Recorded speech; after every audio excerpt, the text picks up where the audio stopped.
28 years, Professor. Let's see what kind of galaxy we woke up to.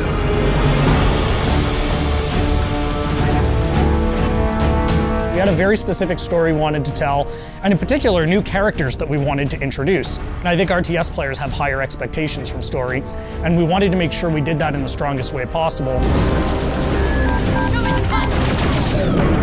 At the end of the original game, the Spirit of Fire and its crew were adrift in space. The crew's in cryosleep, and fast forward 28 years later to Halo Wars 2, they awake to find themselves above a Forerunner installation. Halo fans, especially those who've played Halo 3, will recognize it as the Ark. It's the largest and most powerful of the Forerunner creations, and it's also the birthplace of the Halos. It's literally the place that made all of the Halo rings, so that's the kind of power that's contained there. The only connection they have when they wake up is a small signal, one emergency beacon, that's coming from the surface of the Ark down below. We wanted to put everybody in this position where things are different, things are new, no one's really sure what's going on. You know, Isabel is a very different kind of AI. She's a logistics AI. She's not a military AI. She is not like a Cortana or a Serena. She shows up in a way that we haven't seen AIs behave in Halo before. She's freaked out. She's seen all of her friends die. She's seen her outpost destroyed. She's a little trepidatious, does not want to stick around. She warns them that something bad is still on the Ark and that they need to run away.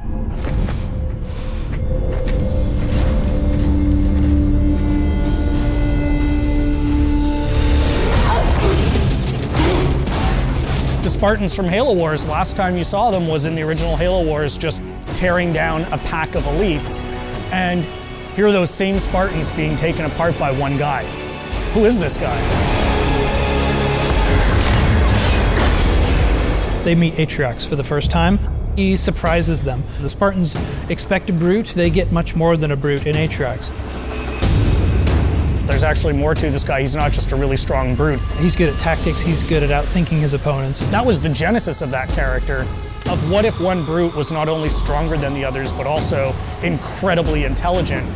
Atriox is something the universe hasn't seen before. The fact that he can surprise and then beat 3 Spartans in hand-to-hand combat sets the stage for who's in charge of the Banished and the kind of threat they pose. From a visual standpoint, we wanted to carry over enough of the original Covenant technologies, but at the same time being in your face, more about hard hitting and close combat.